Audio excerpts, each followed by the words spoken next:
Hey guys, welcome to No More Respawns. This is a new podcast that myself, Ben, and my co-host Ryan are doing. Hey. In addition to our main YouTube channels, which mine is Bits Play Games. And mine's Rybread Gaming. Yes. So, yeah. Thank you for verifying that for me. I appreciate it. No problem. We've been this is like the first intro for our podcast, and we've been dreading this for a long time. So we kind of just ripped the Band-Aid off there. But yeah, good. By dreading, we mean, it's the first official one. It feels very, we were talking about like a little bit ago, very formal, but it shouldn't be. We're just chatting. Yeah, exactly. I know. And it's like, you just want to revert to how you do your intro for the YouTube channel. And it's like, my body's like moving on its own. And I'm like, no.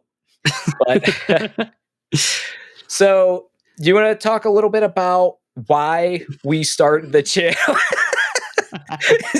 Yeah, you're already talking, so I feel like you might as well just keep holding the room there. That's it.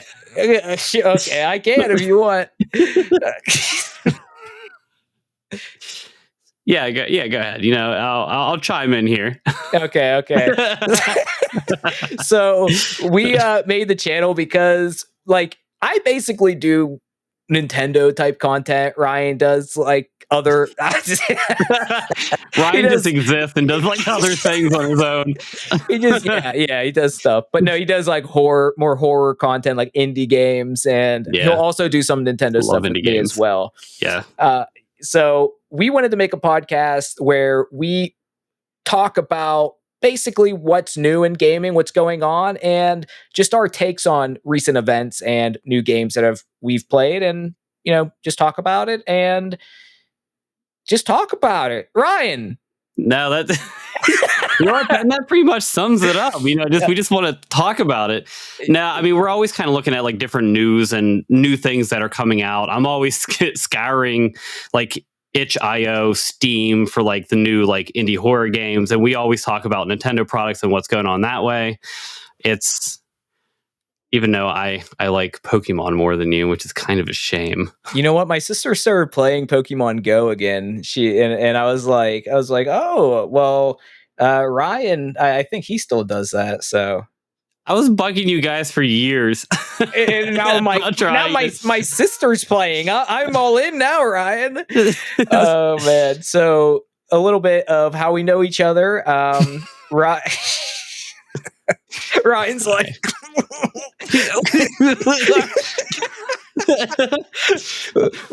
we're friends. No, Ryan's my brother-in-law. So when bitch married my sister. We were mortal enemies from the start, but whenever that event happened, the marriage of your sister, when that happened, it's getting warm in here. It kind of is, but when that happened, when Ryan and I started talking, we realized we had stuff in common, and I remember we went to the same high school and stuff, so I kind of like recognized him from there. But we started talking about YouTube, and he was doing his channel. He really convinced me to get back into it because I did a little bit in college, and the rest is history. We been doing YouTube for the last like couple years, like collaborating and everything like that. And we've been wanting to do like a joint venture. So this is kind of that. And stay tuned for some other stuff too. Like the podcast is one part of what No More Response is going to be, but it's what we're starting with and what we wanted to dip our toe in. So that's pretty much that. No, honestly, that would kind of worked out like amazing. That I was like starting to dip my toes in YouTube, just kind of getting started. I think at that phase, I was still like nervous to like tell people, because you see things online and they're like, just don't tell people, it kind of like ruins it. But it's like I kind of have to tell at least like immediate family. I want to tell somebody that I'm doing this, and then like telling you like Rachel and stuff, and then like everyone's been very receptive with it. And then it's just funny that you also did it.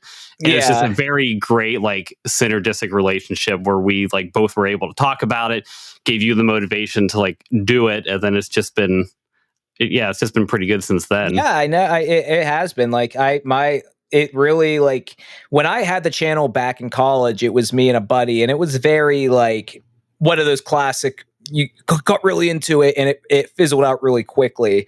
But having someone else who also is interested in it, and you bounce ideas off each other, kind of like feed the motivation back and forth with like the drip feed. It really helps. But so for this episode, we're pretty much going to talk about we're going to kind of keep going with our history in gaming and some of our best memories with it, and just kind of just to let you know a little bit more about us and like what we played growing up. And then we'll get into the Switch 2, because that's the big thing coming up next month, because it's May right now. I think June 5th is when the Switch 2 comes out.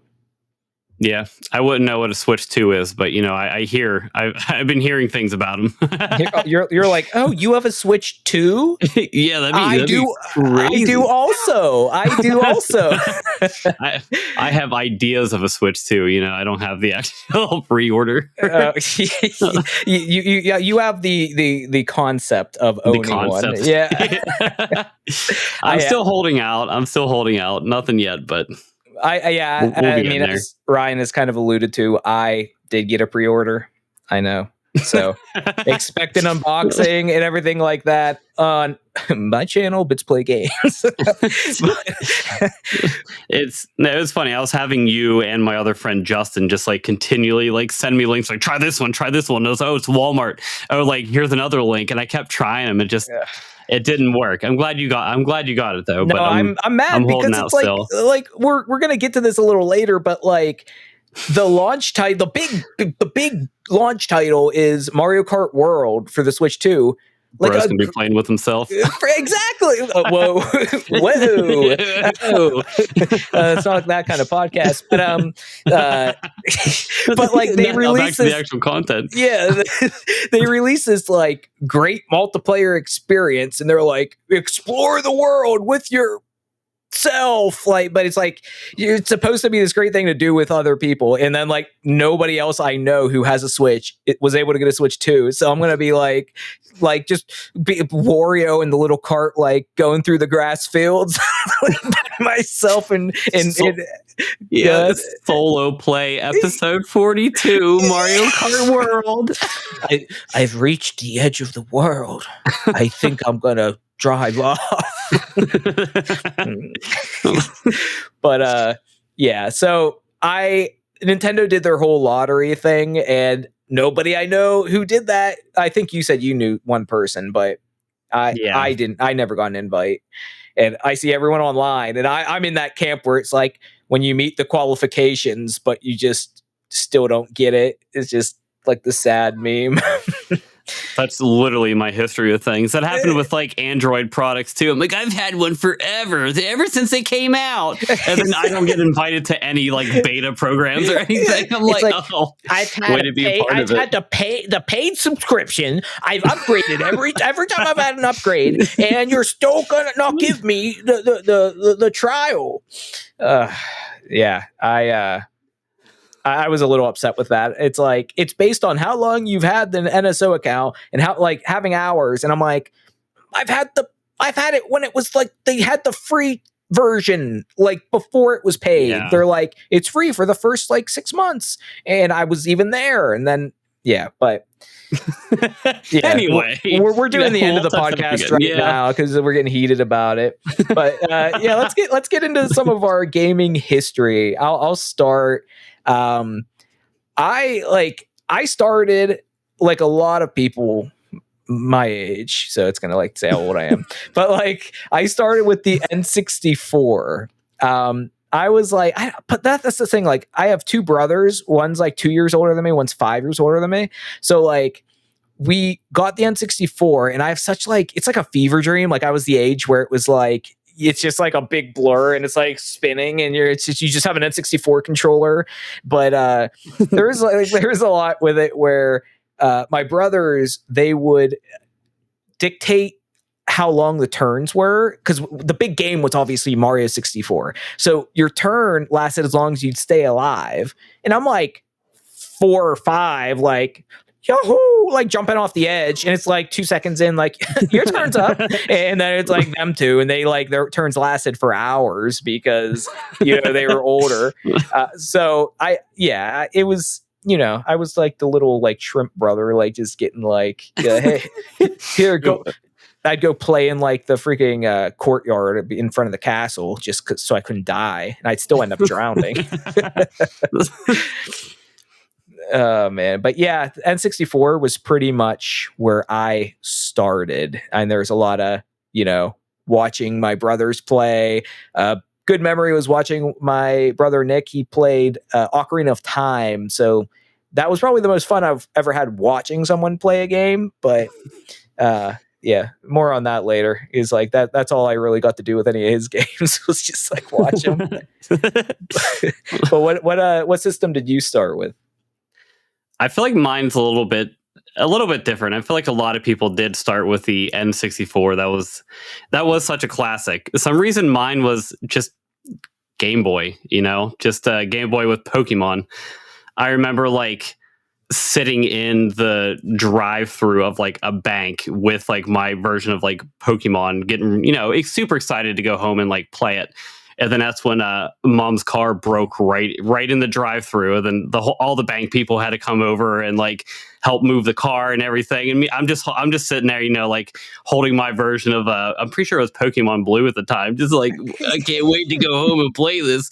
Meanwhile, the car needs like Toad, and I'm just like, I'm gonna fix Squirtle. Like, yeah. Oh, who am I going to pick as my starter? Yeah. Oh man.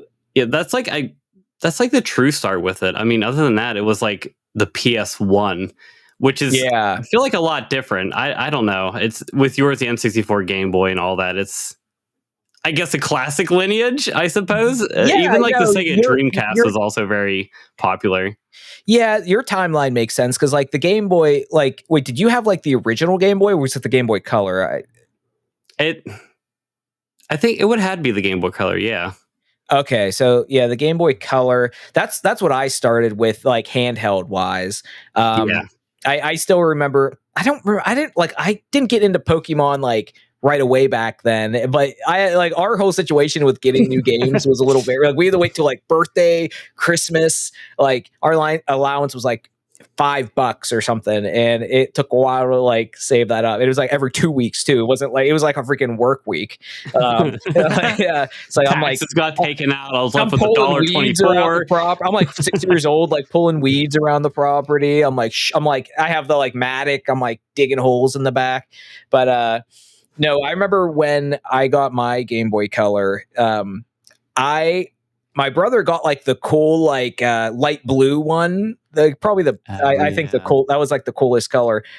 But I ended up getting the purple one, and it was only because when I went to Walmart with my mom to get it, it was the only one left, and it's like holds true to this day. I'm so impatient. I'm just like, it's fine. It's my new favorite color. So I got the purple Game Boy, and I got like, I think it was like Quest on the Game Boy, and at the time there was that game. A lot of people know it, Quest 64. It's like a meme because it's like everyone's like it's the best game ever, but it's like, you know, it really isn't. It really isn't. But but it was like 3D. So at the time, anything that was 3D, you're just like, whoa.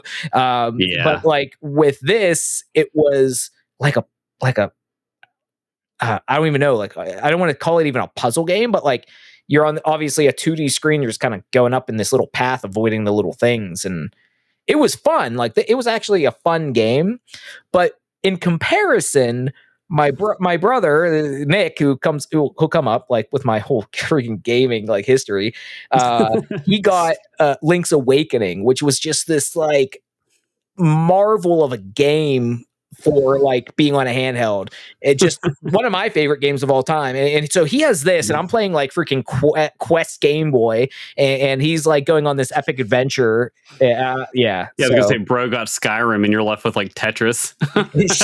I know. So like my whole like childhood was me feeling like I was getting gypped. Like, oh, he's playing that, and it kind of fast forward a little bit to the GameCube. He got like Super Mario Sunshine, and I ended up loving the series. But like I got Animal Crossing, and I ended up loving the game. But like when that first initially was happening, I'm like, oh yeah, I'm like, oh, so you got the brand new 3D Mario Epic Adventure, and I got Animals in the Woods.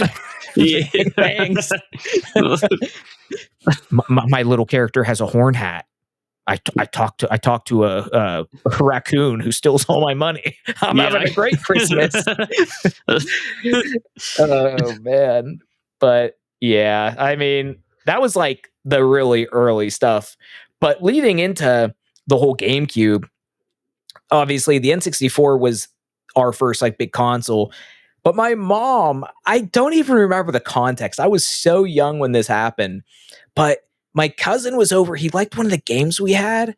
So my mom like gave him our N64 and one of the game that he liked with it. And she's like, don't worry, honey, you'll get like you guys will get it. Like, I'll get you another one if you're good. Or it's like one of those situations. And we're just like a whole leveraging situation. I know. It's like, well, how did we even get here? So we had to wait. And then it was that following Christmas. I don't know how long it was. It probably felt forever. But we got a new N64, and it was like the jungle green one. So like the transparent one. Yeah. And then we got ones were slick. Yeah. And we got that, and so we could play all the games we just had sitting with no console. And then we got the GameCube that year too. So it was a pretty cool Christmas. I mean, it felt like extra special. We got both systems, but it's like, why did we lose the N64 to begin with? I don't know. It's funny you mentioned that, because I think there is a theme with people lending out N64s. I had a neighbor that had N64, right? Yeah. And then some reason he swears he lent it to me. And then I also had a friend that also swears they lent me their whole N64 system. And I didn't have an N64 system. So I had both parties being like, where's my N64? I'm like, I don't have it.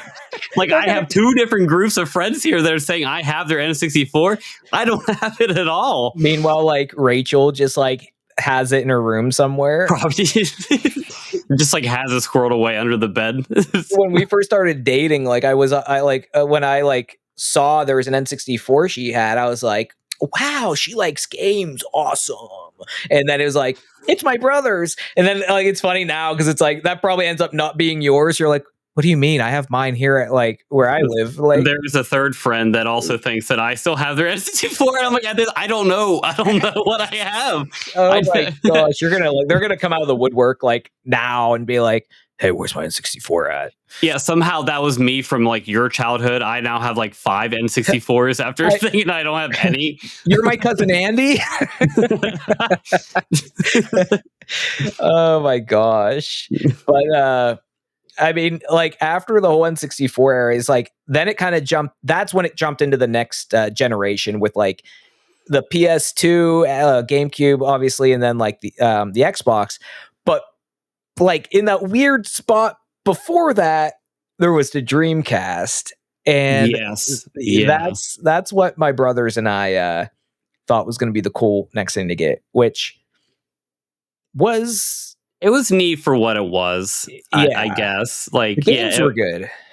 They were. I really don't know why it didn't take off as much as it did. I did play another friend of mine. They had a Sega Dreamcast. We played like a little bit, but not nearly as much as the N64. Yeah, like that one still took over. Yeah, and it's like I think a lot of it had to do with like the timeline of when it came out, because it was like in between console generations. So it was slightly newer than everything else, but then it became quickly outdated when the actual next gen started. Yeah. So it was like in this weird limbo area where it had some hype to start, and there was other issues. I mean, one of the big ones was they had very poor like piracy protection with like because they used like the CDs. So you're laughing. You probably had like the burnt CDs. Like you could play games like you burned CDs back in the day. You just burned Doom on your like disc and played it on the Dreamcast. So, yeah, that was one of the main reasons. I mean, I know like my brother had a friend who gave him a copy of whatever that tournament game is. Oh no, yeah, what is it? You know what I'm talking about, right? It's like the final tournament, or it's not that. It's gonna bother me, but it's gonna bother me too. I've heard so much about it over the years, but if we think of it later, we'll mention it. But I remember, like, I think it even had some like online capabilities too, because it had like a LAN port and it had like a disc you put in. You could go on the internet with it. It was like. Is it like Unreal Tournament? Unreal Tournament. I think it's Unreal Tournament. I hope so, because now we're both convinced. Now we're both on the line for it. It's like that wasn't Unreal Tournament. You guys are dumb. But but yeah, I just remember like being able to go on the internet with it. It was like ahead of its time without like being ready for that time it was trying to get to. So that was like that kind of. I mean, Crazy Taxi, Sonic Adventure, Shenmue. Those were the big ones I remember playing, and I still love the Dreamcast. I'd like to get another one. I feel like the sport games are even better, like Sega 2K and everything.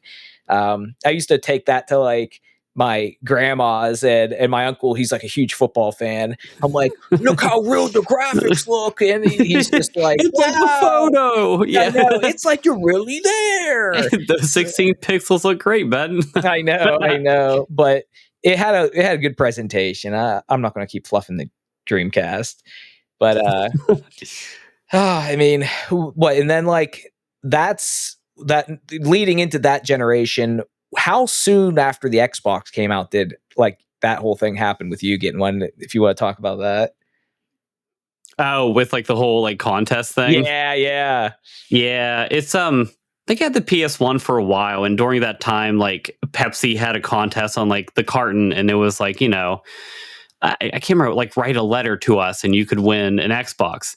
And so you're like the one person who actually did it, because everyone else is like, I'm not gonna win. Honestly, I think so. Like one of like 4 people that probably submitted it in there.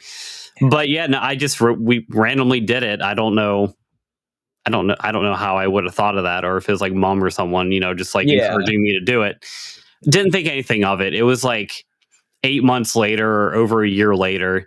And then just like suddenly just gets this big box, you know, and it's like that had to be so exciting. I can't even imagine how I'd feel if something like that happened. Because who wins those? Apparently me when I was like 6. Oh my. I don't know how old I was, but yeah, it was definitely on. Definitely when I was young. Yeah. But yeah, it took so long to get there. I think everyone forgot about it. Whereas like what is this box on the porch? Like I didn't order anything, you know. So you had no indication that you won? No, that's so funny. I just randomly showed up 8 months later.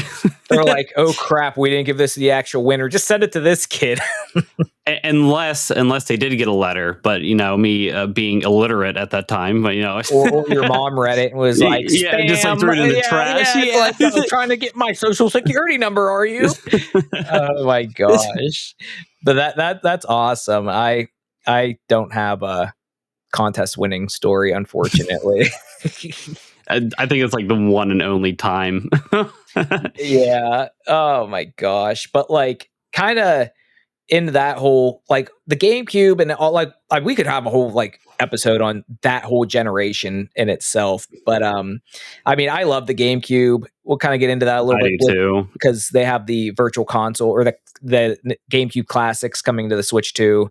So we'll kind of get into that. But after the GameCube, the next big one I remember was the Wii. That was the first time I ever did like one of those midnight releases waiting in line, because you know Walmart was open 24 hours at the time. Yeah, I mean before COVID, so like I don't think it really went back since then. But my brother was getting it, of course, back to Nick, because like you know he got all the cool stuff. I'm like sitting there like I get to be part of this. But I he can was play gonna, it maybe. yeah, he might let me play it sometimes.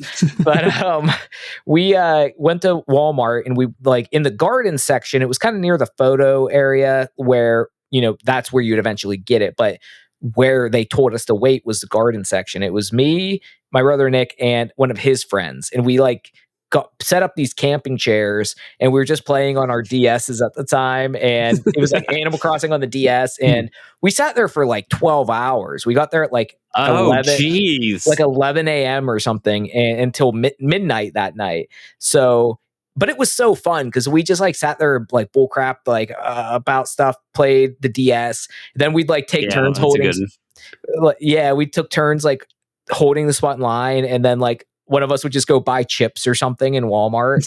It sounds like so trivial and like, but it was just like it was.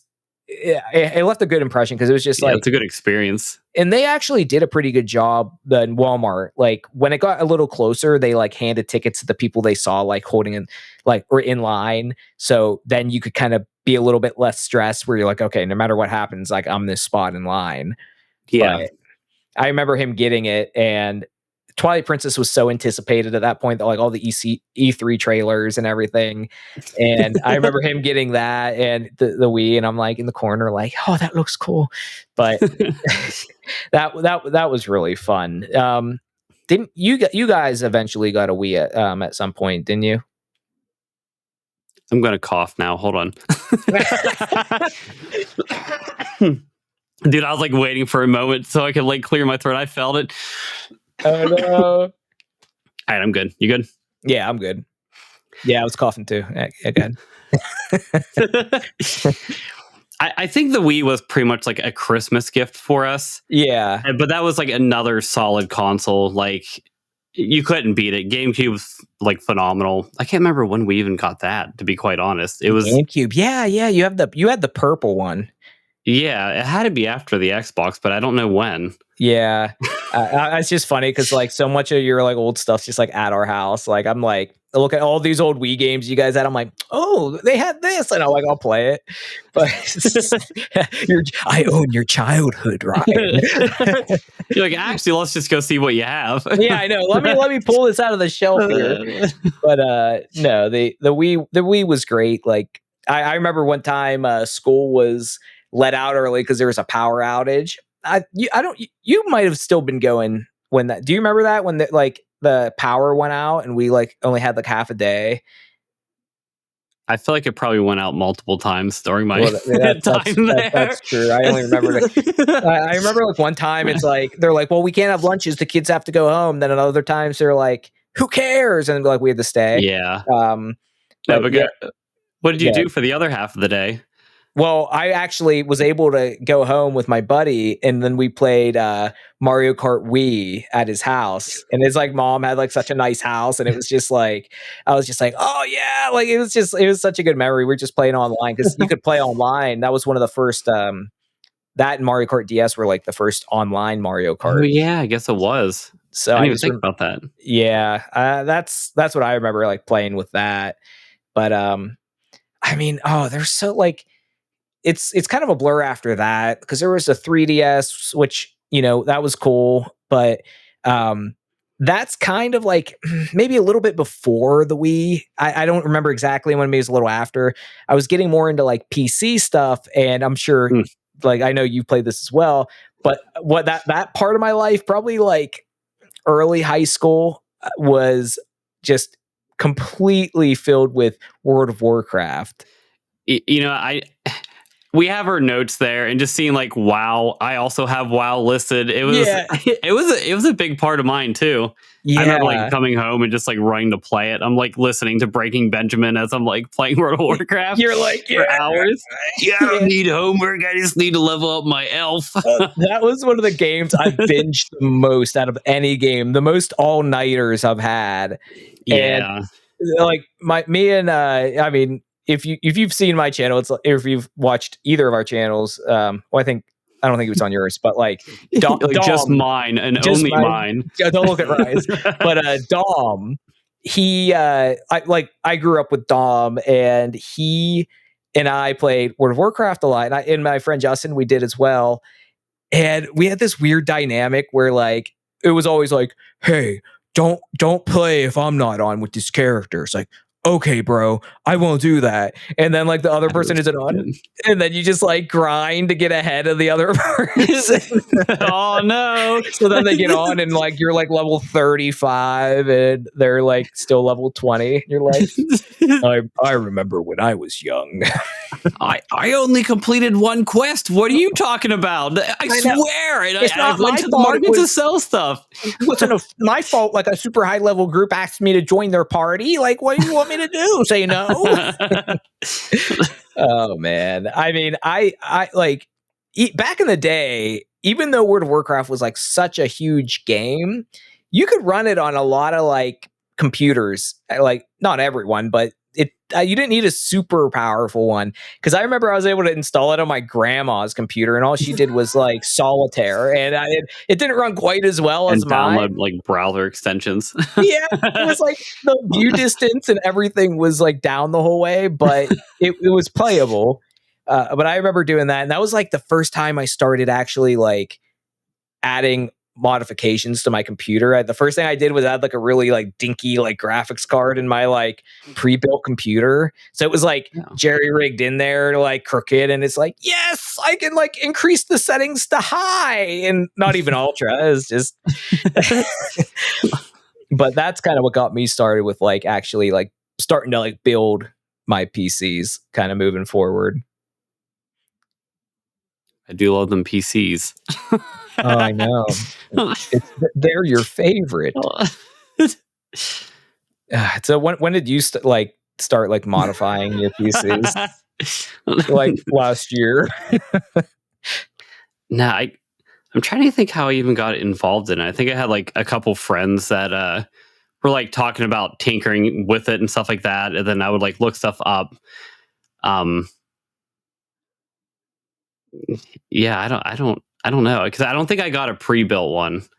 I like Okay. got all the parts and like built it myself. Well, yeah, that's what I'm talking about. Like, Yeah. it's like, was it a pretty smooth process for you? Like your first time you like bought the parts and just put it together? I mean, it definitely had like a learning curve. You know how there's always a part when like building PCs, you have like those little cables that go in, but they don't really tell you where. And it's like a series of like 8 or 10 of them. And you have to Yes. like get them right, or otherwise you'll like blow out like a speaker or Oh something my random. gosh, don't I know it? It sounds like yours like went a little smoother than mine. I remember I was so excited when I bought all my parts. I set like in my room, like I cleared everything out. I had the table in the center of the room. I took my socks off. I'm like grounding myself. I have like the gloves on. I'm ready to go. And then like I'm building it. And of course there's like an issue like almost right away. And I just remember that I was up like probably all night, like for 5 hours or something, because I ran into multiple issues where things weren't fitting Oh right, like no. whatever. I ended up getting it to work, but it was the most stressful experience for the first time building one that I've ever had. And when it finally turned on, and it did do one of those things where you tried to turn it on and something was wrong. It's like, no, but I did eventually get it to work. And after that, it was like I just kept that and let it age to dust, and then I had to completely Yeah. make another one.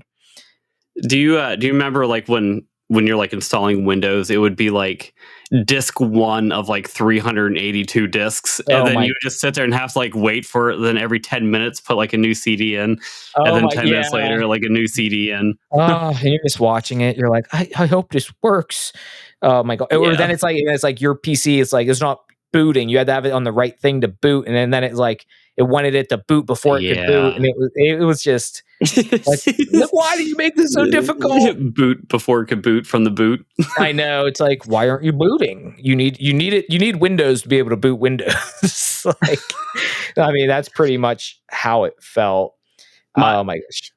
At least yeah, I don't know. I guess my experience was a little bit better on that part. My issue was some reason those like free RPG games that like everyone was advertising, I would download and try those. I had to have like my friend Dave save my computer countless times because I would just try this like shady ass RPG game. And the next thing you know, I get like a virus, and then I'm like, my computer just like gets bricked. Oh my but gosh. it was able to be saved several times. That's when malware bytes was like A big thing. prime. Yeah. Yeah, that thing even saved my computer a few times. I wouldn't even do anything like shifty, but like those games, Mhm. those games, that's what got me. Oh my I gosh. swear. See, I might have like ran into like a virus thing like once that was like pretty trippy. Like I think like a voice was talking like on the desktop, like one of those things you'd see like in a show. Yeah, and it was like and like I just like unplugged it, like I didn't know what to do, and I'm like the voices. But yeah, I don't remember too many other things with. I mean, nowadays it's like yes, you can get malware and whatever, but like it's a lot better than what it was. Oh If you're yeah. not, you have to like really go out of your way to go on something shady. Like, Yeah, look, back look, are you a prince? Yes, I am your relative. But anyway, yeah, good. but back then it was like those pop-ups, everything like browser extensions. There was a ton of random things that were going on. Yeah, And you all want a the trip to clunky Hawaii? websites. Yeah, you're the lucky winner. Oh my gosh. But I feel like there's more history than I thought with some of this stuff because we were on it for a while. There's two other things I just want to mention. And I'll go over it quick. Like one of the things I remember was in community college, the gaming club, they did like a 24-hour gaming marathon. It was like for charity. Oh, And wow. yeah, and I went there with my buddy Brandon, and I remember he was playing, I think it was Dark Souls 2 at the time, and I actually beat Wind Waker for the first time when I was there because like I had the Wind Waker HD Oh, on the Wii U. dang. So like it was just a cool experience. Like everyone else in the club were playing freaking like League of Legends even back then. And it's just like I'm playing like Wind Waker HD, but it was pretty cool. They had like it was in like the technology room, so there was like all these monitors set Oh, up. yeah. So Okay. some people were taking naps and stuff. I have like bloodshot eyes, like Ganondorf. So it was fun. It was fun. And then and then once I went to transferred to another college, my last 2 years, Brandon again and we joined a Smash tournament for the Smash for the Wii U, and we came in second place. I mean, Dang, that's pretty good. yeah, it's like all the other people were like, okay. And then like you had two people where they just did this tournament because I know these two people were going to win. And we lost initially. And then we actually, since we lost initially, we had to win 3 games to win, and they had to only win 2 to win at the end. Oh. And we actually did win one of the, 3 games or whatever at the end. So we at least took one off of them. We can't leave me hanging. Do you remember the matchup? Who was who? They freaking double nest. Do you imagine that? Like we're all pumped up, got this far in a tournament, then we're getting freaking like wombo comboed by like these Nesses. That's insane. It was rough. I think I was Link, but after losing the first time, I switched to Bowser, and Okay. I had like a misinput, like trying to get back on the edge because that's one of Bowser's weak points. And I like did like the little side spin, and it's just like, and I'm like, I died stupidly one of the times, and I was so mad about it. But no, it was cool. It's a lot of Smash Wii U, Mario Maker for the Wii U, and like some Xbox. That was pretty much my college gaming. And Rocket League was my big college game at like the last couple years. Just a lot of Rocket League. That's also such a good game. It is. It was like I did Rocket League, then a couple of my buddies did what is it? That Gods like it's like League of Legends, Smite. Oh, okay, yeah. Yeah. But I think Smite 2 is actually coming out pretty soon. Or it might be in like its beta right now. That I don't know. Some reason League of Legends just kind of like skipped over me. Mm-hmm. That was like college. I tried it a couple times. I could see where it was fun, but it just wasn't lining up at the time.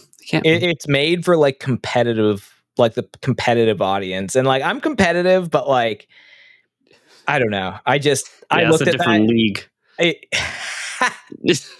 I saw my future with that game, and I'm like, I don't like that version of myself, so I decided to not do that. The Monster Energy, Ben. Yeah, exactly. Monster, the Celsius, what you name it. So, do you have anything else with your like history with gaming before we move on? Yeah, I think I guess we talked a little bit about the Xbox, but going back to the PS1, because I had to look it up. There's like certain games that you remember from each console. And you mentioned some of them already, Yeah. but like for the PS1, for me, it was like the Lost World Jurassic Park, and I had to look it up. I was like dinosaur PS1 game. I couldn't remember what it was called because like Lost World Jurassic Park is very generic, right? It just sounds like a movie title essentially, Yeah. and it was like pretty much like level one. There's like a few levels I remember. The one where you're like this Yeah. little compy thing, and you Okay. pretty much controlled a dinosaur and just made sure you didn't get stepped on. But some reason that was very challenging. And there's like another part where you just ended up being like a human, but Yeah. you're like running away from like raptors, but you had like Okay. very limited ammo. And I don't know like why that was like one of the few games I was allowed to play, Yeah. as like a small child, Oh but my it was gosh. so challenging. And I think later on I did try it again. I can't remember when, like maybe high school or something like that. But it was even challenging for me then because it's like, how did I even do that like 10 years, like 10 years ago from that point? Yeah. Um, It's so funny though that you mentioned that like one of the few games like you were allowed to play, like because it is like when you're a kid, it's like games rated M, like whatever. It yeah. just makes me think of like Rachel said that when you guys were younger, she like mentioned something. Was it Grand Theft Auto? She like mentioned I something. actually have that as one of the points too. Yeah, the girl ratted me out. No, So yeah, I can't. Go ahead. no, I was just gonna say I didn't even see you like put that point there. It just made me think of it. Oh, yeah, whenever you're talking about some stuff, it like reminded me as well. Yeah, I can't even remember how I got it. I think like a friend had it and was like, hey, go ahead and play it. I'm not playing it right now. So I'm like, okay, cool. And Yeah, that was like the phase where, like Rachel's at like the bottom bunk and I was like the top bunk. And she would yeah, just, watch me play games until pretty much she passed out and I'm just sitting there till like 2 a.m. playing games. yeah. And yeah, then just so happened like over breakfast or something, she mentioned like I was playing a game with like girls in bikinis, and mom's like, "Excuse me?" And at that moment, like my heart sank. I like turned white. I knew it was over.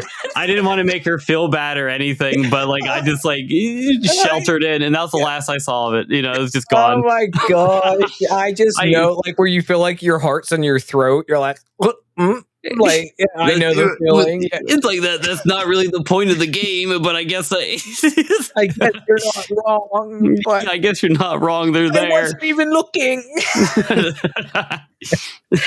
Like your mom finds like a piece of paper. It says cheat code. All ladies naked. Oh my gosh. Yeah, so that one was short lived. I think that was probably just it would have had been for the Xbox. I'm pretty sure because Probably. Was it like San Andreas or was it San Andreas. or I was did it have what's the other one called? There's it's like 3 Vice City. Vice. It was Vice City. It was That Vice was it. City. That's what I Yeah, thought it might have been. Oh my gosh, that's too funny. yeah. No, that's like the first and last time seeing that game. I think I only got to play it like 3 times before before it's just like permanently removed. Friday we're playing. There's girls in bikini walking around. Yeah, pretty much. Like he's at the beach and these girls in bikinis or something. I don't know what was said, but I knew it was. She told me about that. I was laughing. I'm like, oh my gosh, you did them dirty. I know. I mean, in her defense, she didn't know at the time, because we're just playing games and having fun. Yeah, But that's funny. Yeah, took it the other way. And we'll have Rachel as a guest at some point on here as well because we have some games that maybe we shouldn't. You'll bring that up. Be like, remember? Yeah, just get her on the roaster. I know. Oh my gosh. So I kind of like quickly summed up the rest of my stuff. I mean, I guess the Switch was the last home console I bought it like after that. I waited in line for the Wii U, which was not nearly as exciting because what were the launch titles like Zombie U. I mean, Nintendo Land. Nintendo Land was fun, but there wasn't that like I think the best game for launch was New Super Mario Brothers U, which is a good game, but I was so like exhausted from 2D Mario at the time. I literally like most fun I had was Nintendo Land. So it was like setting up the Wii U was like the fun part. You know? Yeah, we didn't even get it because like, yeah, like funds are like tight back in the day, so it's Yeah, kind of yeah. like we also didn't get it, and it was like it's the same thing as the Wii, but I didn't really see a big like lure for it as well. Well, I they think at did that call it point the I was Wii going U. pretty. Yeah, yeah. I think at that point I was mostly in Xbox and PC stuff at the time, so I was Yeah. kind of in that world. Yeah, no, I mean, that makes sense. I mean, I think the most fun with the Wii U came later in its life when everyone stopped caring or wanting it. But since I had it, I got to enjoy that stuff. So I do appreciate it. The Wii U was a system I had a lot of fun with. It just took a little bit for them to get it right, and it was too late for like in a financial like marketing kind of Yeah. way. Yeah, and then outside of that, I did wait in line for the Switch, and that was fun. After I got the Switch, uh, I was so mad because I was first in line at Walmart, and I like got in line. I could have got the special edition like Breath of the Wild, but I had ordered it on Amazon, and then I had to wait till like the next Oh morning for it to come in the mail. So I had this Switch, and I couldn't even play like this one of Aw. the most anticipated games like ever coming to it. And then it came, and I had plans where I drove like to Ohio to. I'm like, this is where I live, but I drove to see a friend there. So, not saying which direction I went to get there, but we went. But we went there, and my buddy who moved there for work after college, we played Breath of the Wild, and it was a really good time because he really enjoyed it. It's just like such a new experience because it's so different from like the other Zelda games. Yeah. But yeah, that was pretty much the last thing up until today. The last 8 years didn't happen. No, Breath of the Wild was so good. It was I played some of them here and there, of course, like Ocarina of Time and whatnot. And then we'll probably talk about Majora's Mask at one point as well. But Breath of the Wild was just its own different beast. It was so good. Yeah. Oh, yeah. It's really good. Some people don't like the changes, but like, I feel like maybe they could like balance it a little more with like the dungeons feeling more like the traditional, because that was the big hook of the original Zelda game. Yeah. But I mean, you're not going to make everyone happy. Maybe if they like start making like some of both, as I see my like camera like stuck with me, like looking at the ground. But I know. but yeah, I mean, that was pretty much quick summary of my like where I came from gaming wise. Was there anything else for you? As I ask again, I was like, yeah, I guess going a little bit back after like winning the Xbox, just going back on that like time frame. Trust me, mine's a little bit I guess lighter on the way of consoles. That one of the ones I wanted to play was like Star Wars Knights of the Old Republic. I still stand by that game. I tried doing a series on it, but it's an RPG. It's like really big, bulky. It takes a lot of time to complete. yeah. I never really finished it. I think it got hit with a copyright strike, and I'm like, all right, I guess I'm And that sometimes I'm that's all it done. takes. You're like, you Yeah, just took the wind out of my sails. Like that yeah. was it. Yeah. But I was so excited to play it. Love Star Wars. It didn't work, and we couldn't figure it out. So like we went to Best Buy, tried like seeing like what we could do. Got like a different disc, like all this stuff. It just didn't work. But in the Yeah. meantime, that's when I like picked up Splinter Cell, and that one Oh, that was nice. that was one of the few that I like got Xbox Live for, and that was real fun. The environment for like online gameplay, especially with that sort of thing. You get in like a big lobby with like a bunch of people. You have like an older guy, and then you have just like a bunch of like small kids just kind of like trying to rag people, and it's just Yeah. it's a different environment. It's really fun. I love Splinter Cell though. I love like the stealth, trying to like do what you can without being caught. Yeah. The Tom Clancy games were all like pretty good in that, especially in that like generation. Yeah, they were pristine. But like I don't know. I played Splinter Cell for a while, then got Morrowind. So then I got like sucked into like the Elder Scrolls. Morrowind is another one I could probably like go on about, but We could such a have full great game. episodes on like all of that, like just No, I know. RPGs and whatever. But played Morrowind for a while, got to like a certain point, but then we got like KOTOR to work, and that was like they had like the disc, but it had like little like a toothbrush scrubby on it or something. So like when it like spun, it hit like the lens and kind of like cleaned it. But there's like a few different things you had to apply to the disc to like properly clean it. I don't know how, but it like, I mean, I guess I technically know how, but it actually worked. Oh, That I was nice, able to play nice. Star Wars Knights of the Old Republic, and that was pristine gaming. Yeah. I guess from One of there. your favorites, probably. Yeah. Nice. I guess another one on Xbox I know is Jurassic Park Operation Genesis. That was like a classic, like build your own Jurassic Park. You know, you could put up the fences, but you had to have like give like amenities to people as they like came into your park. Make sure the animals are like well taken care of.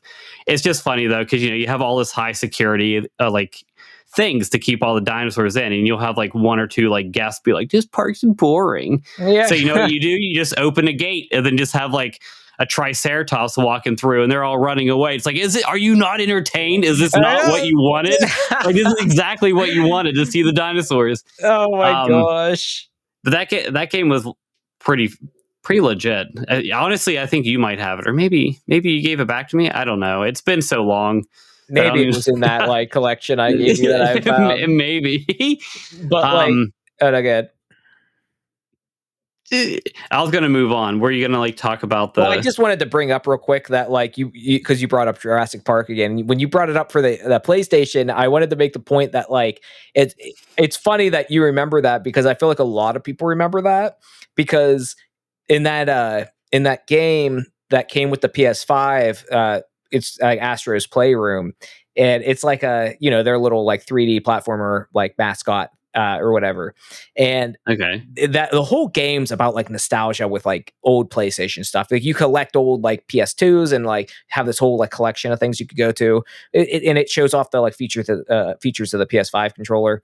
But one of the final bosses is the T-Rex from that PlayStation 1 Jurassic Park game.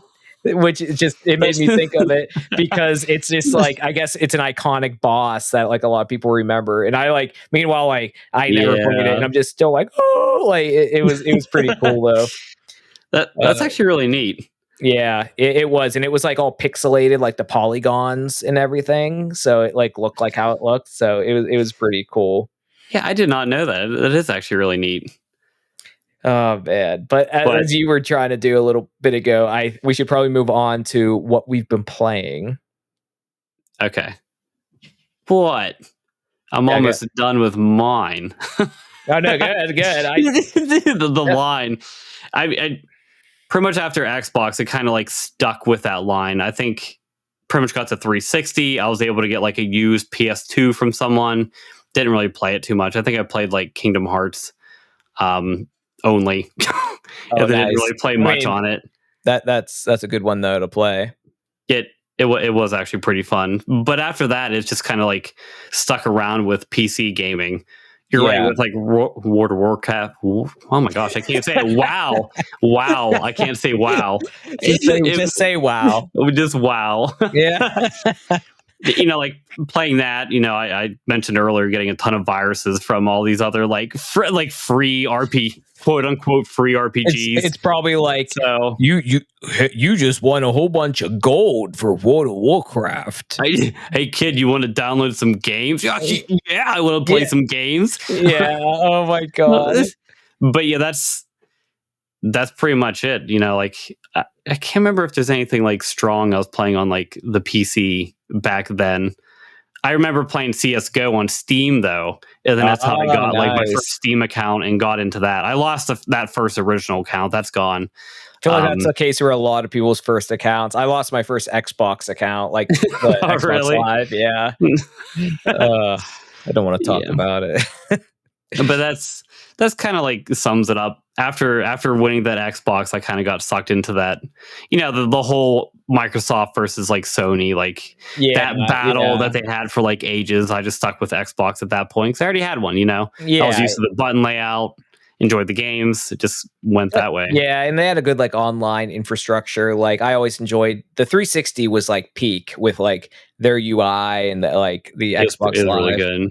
It was. I did a little PlayStation. Like my brother and I went together to get a PS3, Metal Gear Solid. I was introduced to Metal Gear Solid through that, one of my favorite series. So, I mean, I feel like that gave enough of a warm spot of PlayStation, but I never got the PS4. So I kind of was like, started skipping generations, I guess, with it. But a lot of good games on. Now it looks like Xbox is going to start putting their games on PlayStation anyway. It's like the Gears of War remastered is or Reloaded is going to it. And it'd be cool if that goes to the Switch too. I'd probably get it on the Switch too, to be honest. Same. Do some game chat with you, like on the Switch playing Gears of War. Like, what reality did we settle into? I know. I mean, if I get one. I know. I'm looking. Apparently, Best Buy is doing a midnight release, and they're going to have some consoles that aren't pre-order consoles, and a chance to get a Nintendo collectible. So, we'll see. Look at your local Best Buy. Not affiliated. I know. I wish, but. So, what have you been playing lately? Like, I think, you played Kingdom Commerce. Is that the one you've been playing a lot? Is that the game that you've been like constantly nonstop talking about for the past like 3 months? Yes, it is. I have been talking about it.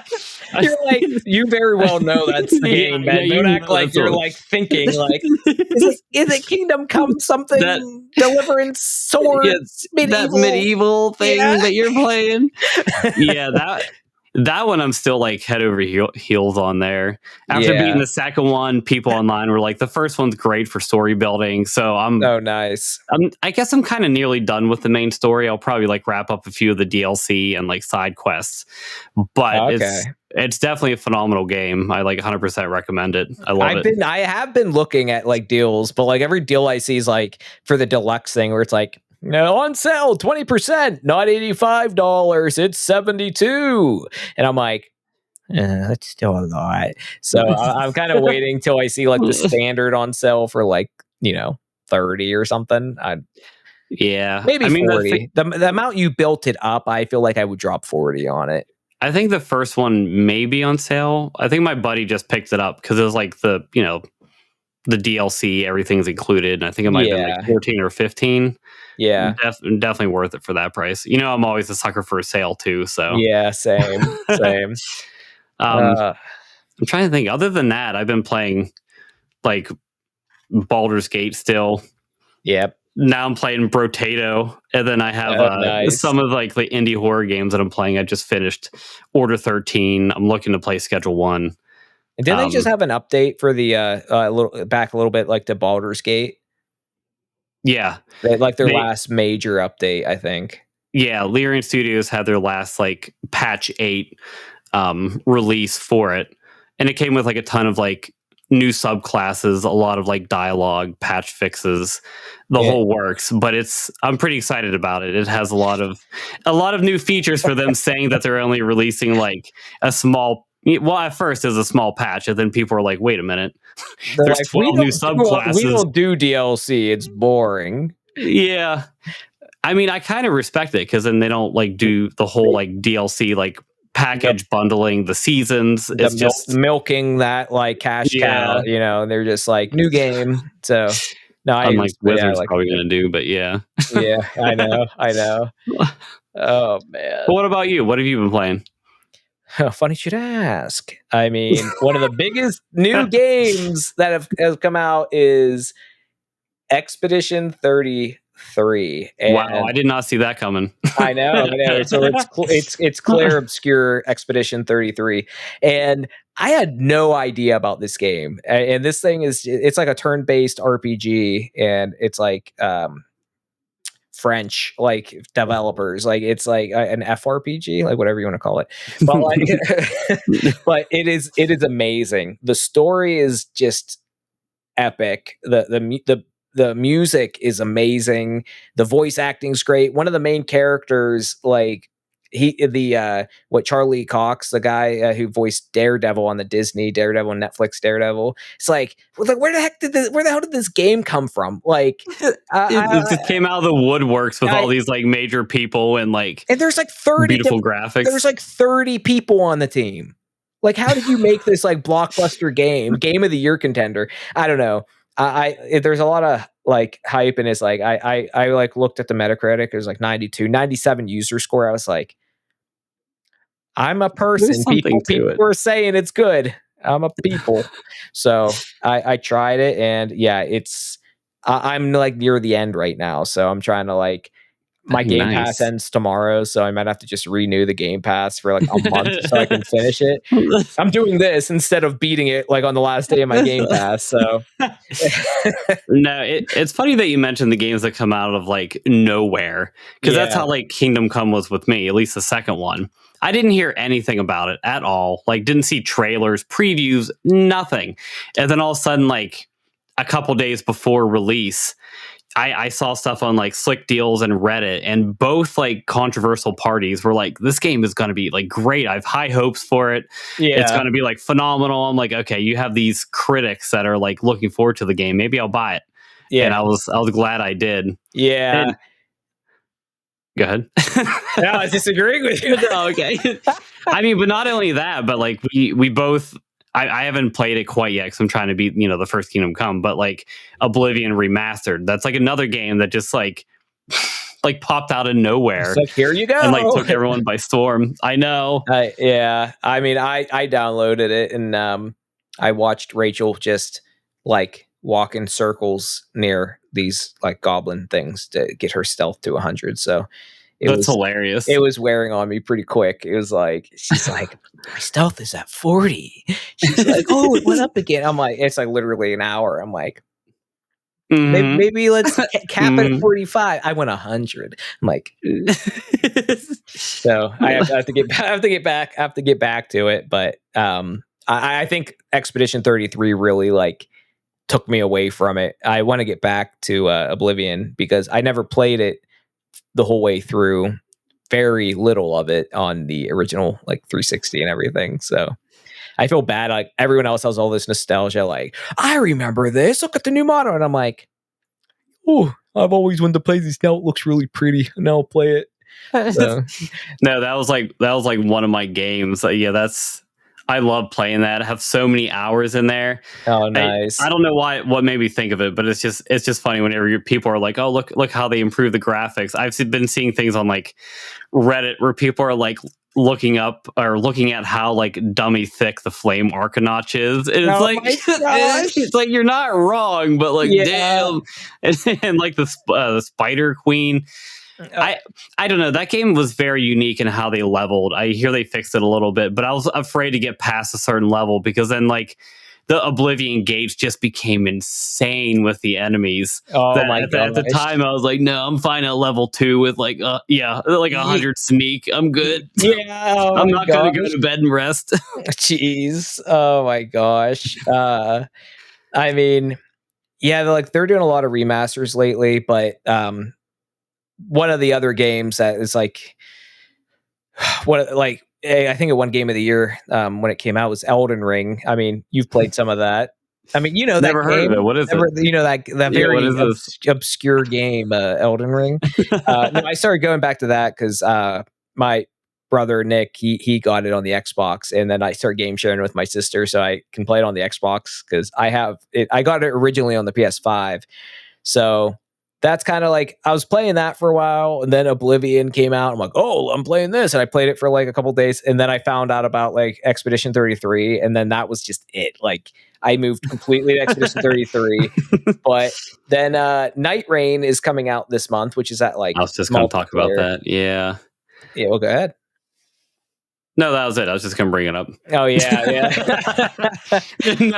No other points other than I know you're looking forward to it. And I'll probably end up getting it because you're probably going to get it. Yeah. But it looks good. It looks good. I mean, I'm glad it's only $40 because it is like a dedicated multiplayer experience.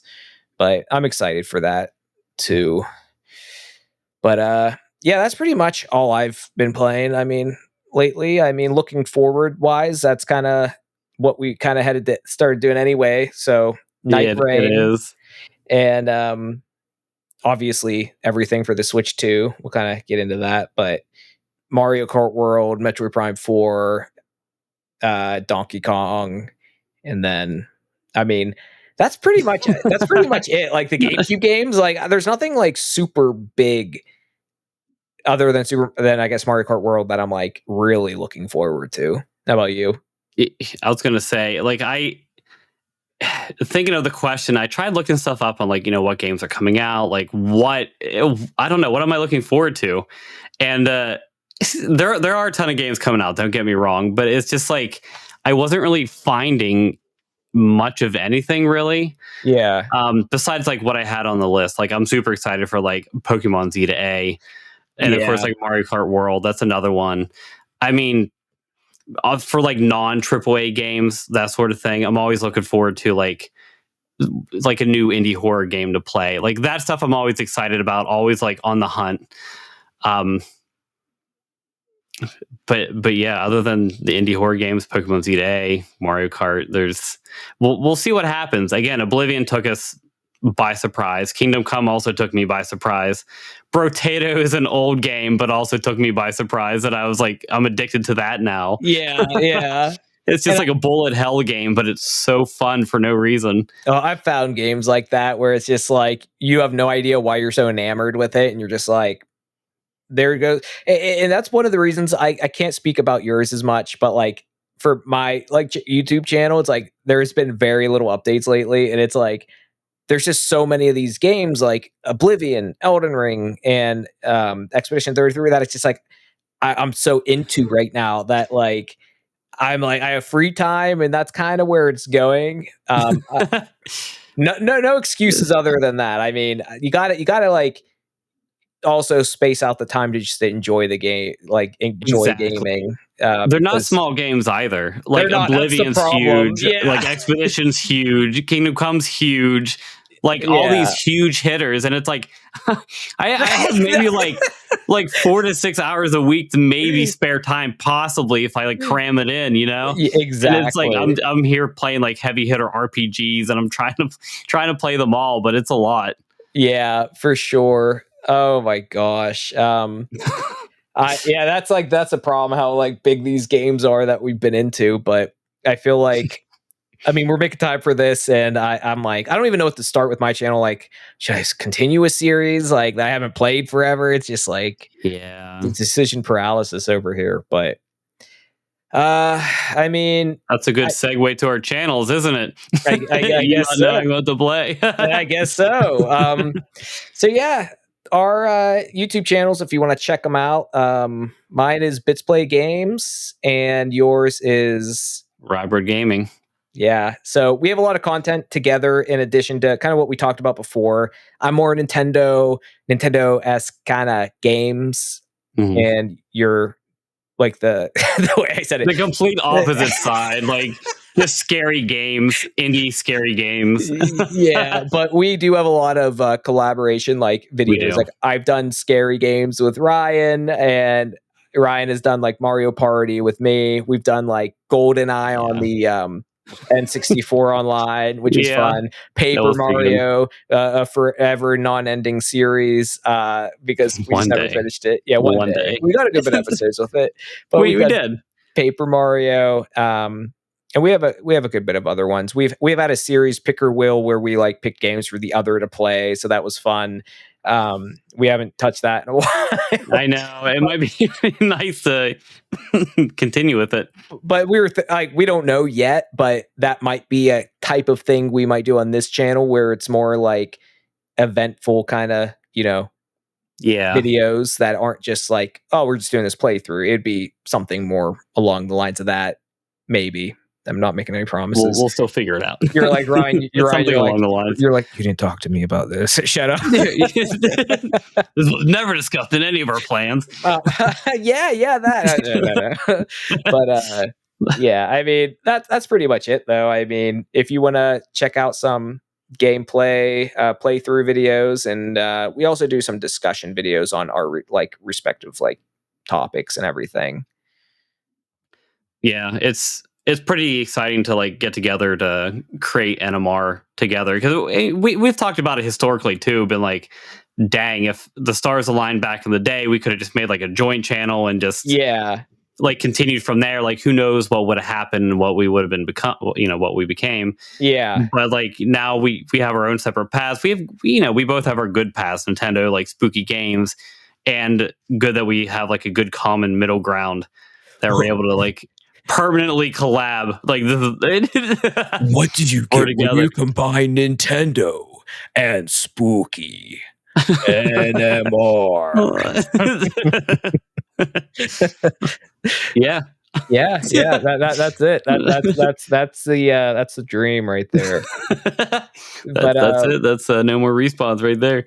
So yeah, to finish up, I mean, we've I think we're over an hour at this point. Like, we'll keep the podcast to like half an hour, or like 30 to 40 minutes. Yeah, 30 to 40 minutes. But the main it's like, the main thing we're going to talk about now. It's like the end of the podcast. It's like, but we'll talk about it. And obviously, calm down. We're going to talk about it. You had to wait a little bit, but here it is. Leave a thing in the notes saying skip to 1 hour and 5 minutes. But the Switch 2, we'll kind of like hit the main points about it. I mean, what are your initial thoughts? Go ahead, Ryan. Talk about it. Talk about this. We talked about me being Nintendo, Ryan. Your spooky games. Talk about the Switch too, right? You're excited about it. No, what are your like initial? I mean, basically all the details are out now, but what are your initial thoughts on like what the system is? Like, it's basically an improved Switch. It is. Overall, I'm excited about it. I had the Switch for like 7 years, so it was definitely due for an update. Yeah. I guess one of the big contending points is the price, but it's almost kind of what I expected. Maybe like a smidgen more. How much was the Switch to begin with? Wasn't it like 300? The original Switch was 300. Yeah. Yeah. So it's like, makes sense for the time it is now that it kind of would hit that like 400 to 500 mark. Yeah. So it's a lot, but kind of what I expected. 400 would have been the sweet spot, though. It would have been like 450. 5 feels. It is 450. The bundle is 500. So it's right on the mark for you. It's right on the money. What are you talking about? This is perfect. It is 450. Yeah, but I guess it kind of almost. Yeah. I guess that kind of like half brings up the other thing. Overall, again, excited. Like, I'm excited for a new console to play with. It's going to be, I guess great, but that kind of bleeds into the new topic where it's like the $80 games. That's that's what I thought. One of my, I guess, mostly negative points about it. And before we talked about looking for games on sale, I see game for like $15-$30. I'm like, do I actually want it? I don't know. It's on sale. Like, but am I actually going to play it? But like $80 is pretty steep. I mean, I did pay for the Oblivion remaster and like Kingdom Come, but I think those were still like 50 to 60. Yeah. So, which is like the typical price. So like 80, Nintendo's definitely pushing the threshold. I feel like they're testing the waters. Like, they're going to see what they're going to get away with, and the rest of the market's going to follow. Well, Xbox already jumped on the bandwagon. They I love wagon. They jumped on the bandwagon. I mean, they increased the price of the Series X to like $600, and the system's already like how many years old? So it's like, if that's almost more that's even more egregious, I think. And they increased the price of the Series S. PlayStation, Sony didn't do anything yet, and I think they're considering like eating that to like not put it on the consumers, which would be really respectable of them. But I mean, they could also be feeling the market, let it kind of sizzle out, and then do it. Yeah, I don't know if that's the point you wanted me to bring up sooner, but that's my overall feelings about it. What about you? No, I mean, you definitely hit the point on the price of everything. For me, like. So we'll kind of go over. I'll go over some of the main, like, defining features of the Switch 2. So it's pretty much, it's bigger, it's better, and it's faster.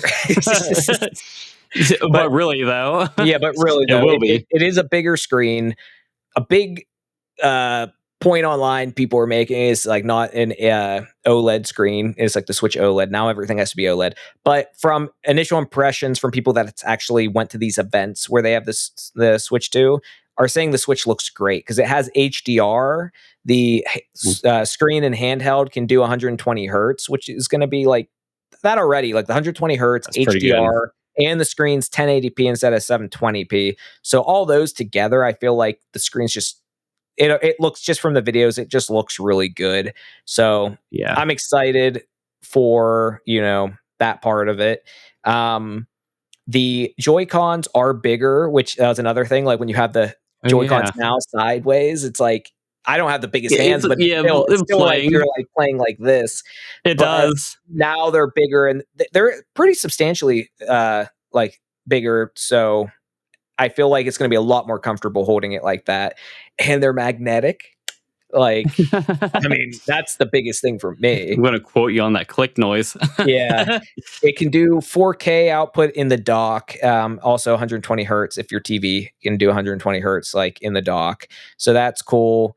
But I think a feature you're going to really like is you can use the Joy-Cons. You can use each of them as like a mouse for like certain games, or even just on the home screen and whatever. I am kind of excited about that. I wonder if I could do it from on the computer and just play like scary games with my Nintendo brand Joy-Con. That'd be awesome. I'm sure there's going to be like dongles or something like other companies come out with where you can do that. Yeah. But from the videos I was watching, it seems like it's pretty seamless. Like you just kind of like playing a game, and all you have to do is like turn it to like being in mouse mode. You don't have to like do anything special. And I'm like, that's really cool. And I feel like that would be a super seamless thing. And you just have like the Joy-Con on your lap. Just hurry up. If you need to do a clicking kind of like feature, I feel like that would be pretty seamless. So I think it's going to be interesting to see how they do it. They've always been pretty smart about that. Even recently this weekend, like playing stuff on like the Steam Deck, like attaching controllers, like you can't really wake the console with a controller or anything like that. It just, sometimes you run into hiccups and it's kind of annoying. Whereas like the Switch is always, whereas the Switch has always been very like intuitive. Like if you bring another person's Joy-Cons, just click them in there. They're like already paired. You could wake the system. They're pretty smart with how they like pull everything off. So yeah, they make it very like user friendly, which is nice. Yeah, exactly. But one of the other big things they're adding, which is a really innovative feature, is voice chat. I never heard about it. Is it like, what is this voice chat? I heard Xbox almost did it with the 360, but it was just too advanced for the time. But it's been a long time coming. I mean, I love Nintendo. I love Nintendo games, and I've always just wanted that like intuitive game chat in like cooked in game chat feature that they just can't give us. Like they thought we were gonna be all excited over their phone app, like that. Like, yeah, we want to kill our phone battery or have it plugged into a wall with an extra long cable so we can play Splatoon. I know, it's like, no, we want you to fix your online system and give us a good community to play. And everyone's always said, just like, okay, fine, you don't want them to talk to like freaking Billy Bob Johansson like on like Call of Duty. Just let you talk to your friends and make that the parents' job of who they add as their friends. You already have just big friend codes, like exactly, and just have like different parental controls and maybe more finite controls. And that's what they did. I just don't know why it took them so long, but now we have a game chat and it looks pretty cool. Like you have a little gate like button on the Joy-Con where there's some like heat Nintendo's getting that like you have to have the membership to even like use the chat feature, which is like it is a little cheap. But you hit this button on the Joy-Con, the C button, and it will bring up this game chat screen where you can be like in a party with your friends. And it has a little feature where you can see your friends' screens, like a little screen share thing. There's memes all over the place online because like it's very like low frame rate that you see their screen, so it's just very choppy. But they do that to prioritize the power to your stuff. I get it, and it is cool to see it, but I just feel like they're advertising it too much because it's like you're not really you're not doing yourself any favors with the marketing right now. It looks like a slideshow.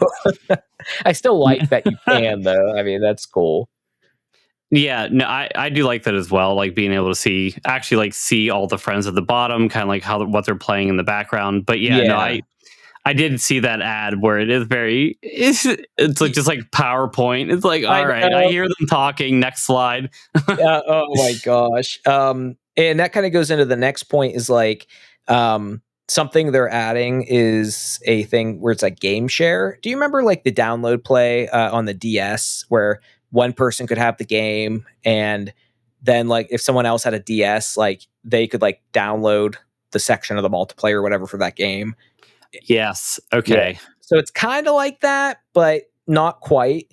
It kind of like streams the game to the other console. So if you're local, if you have a game, just say Super Mario 3D World, and one person can have, the game, and then it could do the game share thing to where it will stream it to like someone else's Switch too. But if you're local, it could also stream it to someone else's like normal Switch, which is a cool thing. So you could be playing That is really nice. certain games, but like that's local that you could do it to like normal Switches.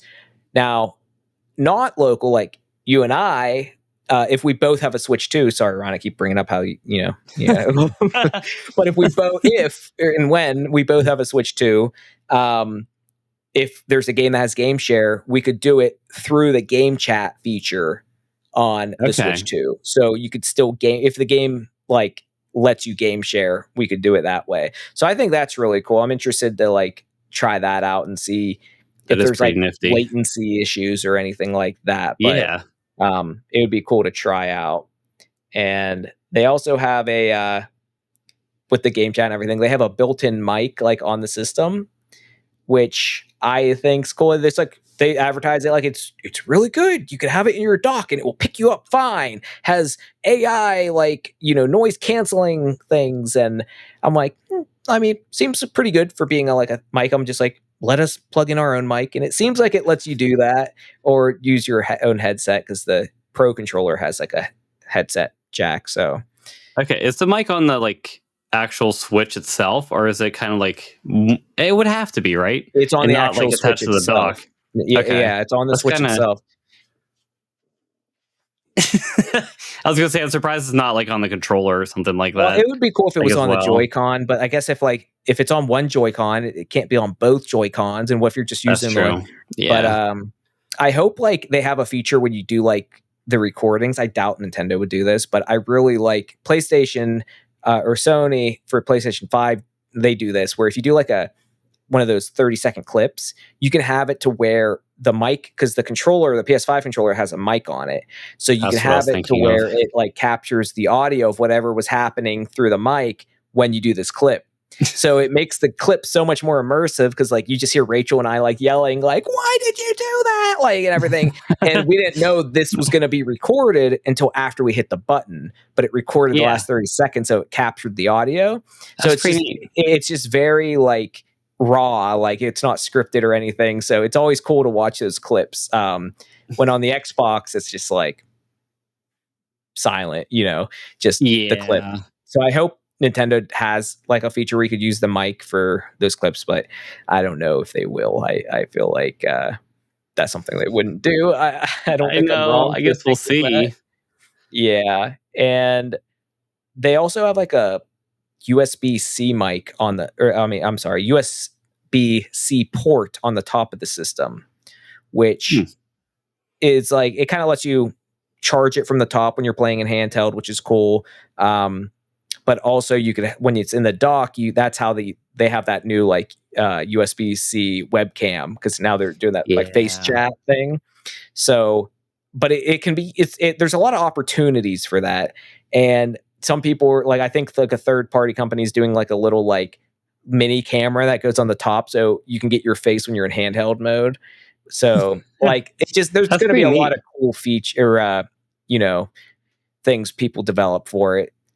Something that would be cool which I doubt they do, is like if they had like a little like second screen attachment you put up to like That would be DS really neat. games.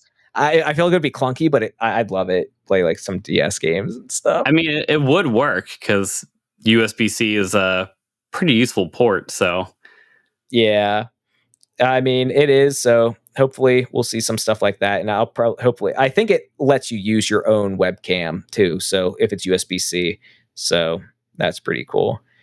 Outside of that, like better kickstand, it uses micro SD express cards, not just the normal micro SD. So, okay, which makes sense. It's like if you do an external hard drive in the PS5 or Series X, like it has to be like the what's it called, the M2 drive for it oh yeah, to work. So it's kind of like that. It's games need that faster processing, like memory and everything. So it has to be that if you're storing, Switch 2 games on it. But outside of that, like, yeah, more powerful. I don't know the specs offhand or anything like that, but it's looking like it's going to be a pretty good improvement. I think so. I mean, I'm obviously going to get it, so I'm excited about it, Yeah, and hopefully I will get one so we can play World together.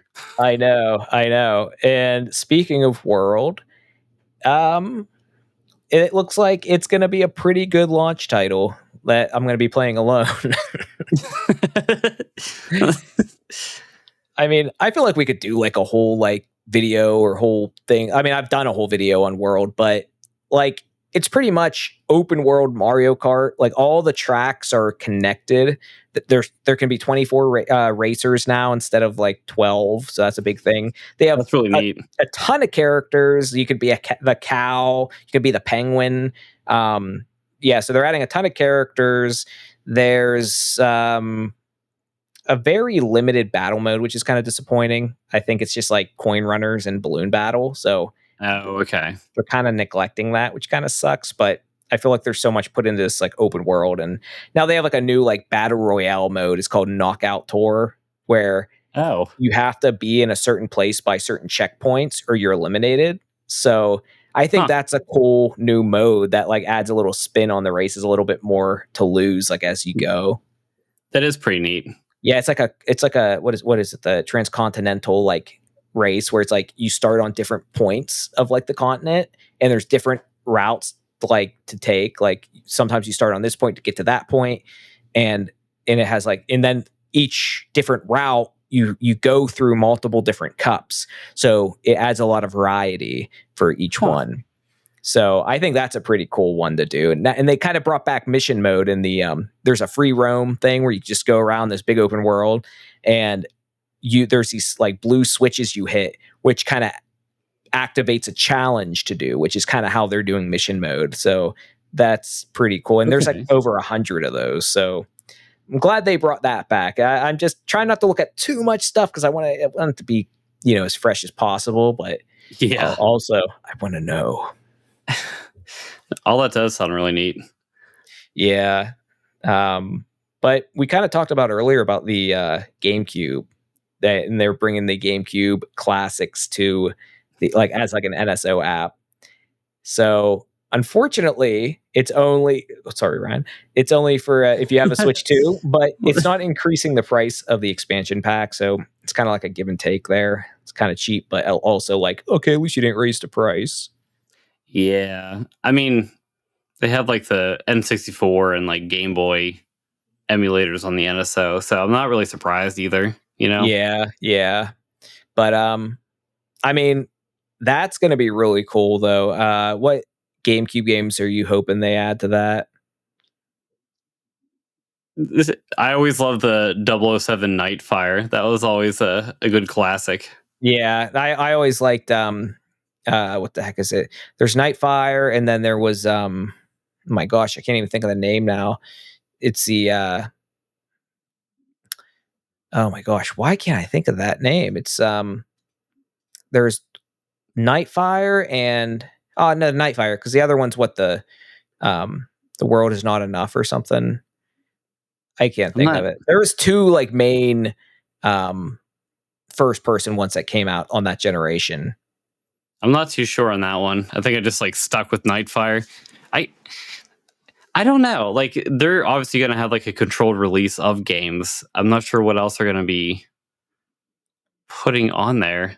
Yeah, the launch titles are Wind Waker, F-Zero GX, and Soul Calibur 2. I've played all of those. I have all Okay. of those games, but I'm glad that's a good launch lineup. I just wish they did a little bit more than 3 games.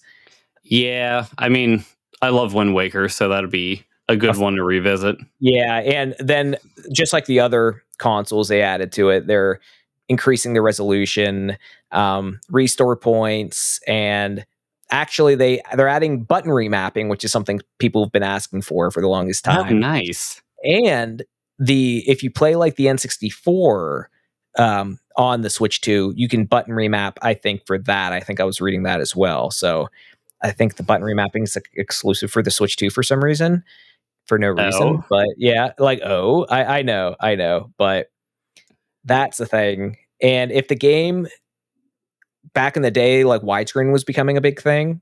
So if the games you're playing has like a widescreen option in the settings, you can like take away those little side bezels like that the emulator has, and it will make it widescreen. Yeah, that'd be really nice. So F-Zero and Soul Calibur have that. I don't think Wind Waker does, unfortunately.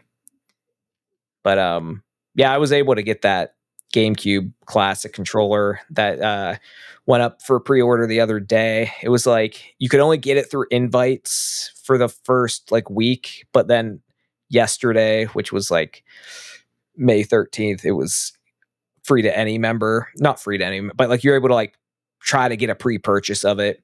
And I was waiting in line a little bit, and luckily it finally went through. But I always like playing those classic consoles, like with the original controller. It was a little steep price tag, though, like $65. Yeah, you sent that one to me, and I'm like, I don't know. I just figured I'd like give you a chance if you wanted it, but No, I appreciated that. I'm just getting the one. Usually I get like 2 or something, but at that point, I'm sure you could just plug in the USB like GameCube adapter, where you can plug normal GameCube controllers in. So I think I'll just do that for if I ever have people over to play. But yeah, the GameCube. I think Strikers is going to be added soon after that comes out, and that's one of my favorite multiplayer GameCube games. So that'll be fun. I'll be getting spoiled like right off the bat. But the GameCube's like my favorite console, so I feel like everyone else is like their 64 was their favorite. At Super Nintendo, everyone had their moment. Like finally, it's like the GameCube, and to be able to play online with people is going to be really fun. That's going to be really good. I love the GameCube though. And with game chat, like just actually being able to talk to each other while we do it. Dang. No, I look forward to it. Oh man. But yeah, I mean, that's pretty much like what we're looking forward to. And the Switch, I mean, there's a lot of games, a lot of game game upgrades for the Switch games. Like there's an upgraded version of Zelda, and a lot of free updates. There's some paid ones. So has good third-party support. I think Elden Ring's coming to it. I did see that. Hogwarts Legacy is getting a free update if you already own it, I think, for the normal Switch. But it's going to be interesting to see what comes and how much third-party support. And it already looks like pre-orders are selling out so much, so it looks like it's going to sell pretty decent. The only other thing is those game cards, the game key cards that they're doing. What do you mean? You mean like just like the normal like game card, but it has like a little notch or something else added to it? Or no, it's like Nintendo's doing this thing where if you buy a Switch 2 game in store, there might be a little thing on the bottom that says this is a game key card. So basically, the game isn't on the cart. It's like the license to play the game. So you would go home, put it in your Switch, you would download it off the eShop, and as long as you have that card in your system, you can play it. Now it's kind of like a mix. So it's like everyone's like, you might as well get digital, but the difference is there's still some resale value to it while Nintendo has their like online servers up, because as long as you have that card, you can download the game on the eShop and play the game. So you have the license for it. You can resell it. So it's kind of like a in-between kind of thing. It saves costs for like developers. And I think there's some drama with like Nintendo only offering the 64 gigabyte card for like third-party developers. So not like a lower number. So if it's like an 11 gigabyte game, it wouldn't be worth, paying for a 64 gigabyte card. I don't know if that's true, but I was seeing some drama online about that today. I like physical games, but it is what it is. Like, I would rather have that than nothing. And it looks like some developers are still doing it like the full game on the cart. So it's essentially the key code on a drive that is registered with the game that's downloaded on the shop. Yeah. That's interesting. Yeah. It's like a kind of in-between measure. It's like a hybrid, like physical, digital kind of situation. But a lot of people don't like it, but a lot of people also forget that starting with the PS4 and Xbox One, you had to download most of the game when you put the disc in anyway. Like, most of the discs that you got for those systems, like, didn't have the full game on it. So it's been a thing. We've been being edged out, to an old digital future, but that's a whole nother discussion. I just wanted to bring up the game key cards because that's like a big topic with the Switch 2. Yeah, I didn't know that. That's interesting for sure. Yeah. And I mean, the Switch 2 comes out June 5th, and we'll probably have another episode or two before that. But when it does come out, we'll definitely do a video talking about it. And Ryan, if you don't have yours, I will tell you about it. Yeah, I was gonna say I'll just be here listening about it. Yeah. But yeah, I mean that's all I have for this episode. And do you have anything else you wanted to bring up? No, nothing I could really think of. Yeah, I'm getting tired. Like we were getting really into the nitty gritty of our childhoods there. I was like, I know. I never got to play Mario Sunshine. we could probably still even talk about games from our past. I know. Well, we can bring even such a more good section. It is. We'll bring more of those to like our different episodes, but. Yeah, let us know what you thought of the podcast and what you want to see in future episodes. And yeah, just what you want to see from this platform or this channel, NMR, moving forward. If videos or anything like that. Our humble 30-minute video. I know.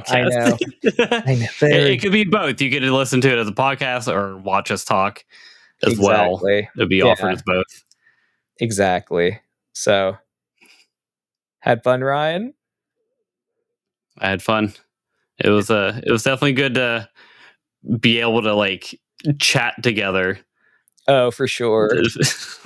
Ryan and I, like every time we record a video together, we end up like talking for like 2 hours afterwards, and it's like we just can talk for like 2 hours. And that's pretty much what we just did. So I know. It's I mean, at this point, it's gonna be like what we actually do. I'm gonna start being like, Ben, I gotta get up in the morning, man, and you're just gonna like keep going until 1:45. Oh, geez, it is almost midnight for us. I know. It is. I mean, I don't know if I'd expect every episode to be. Oh, I didn't even see there was a timestamp that I could look at, but hour and 40 minutes. I don't think every episode's going to be an hour and 40 minutes. Probably try to keep it closer to 40 to an hour, but sometimes they might run over. We're not 40 hour 20. Yeah. Yeah. But let us know what you want. And thanks for watching No More Respawns, episode 1. We appreciate you being here. I appreciate you, Ryan. I appreciate you, Ben. It's been good. Goodbye. See you later.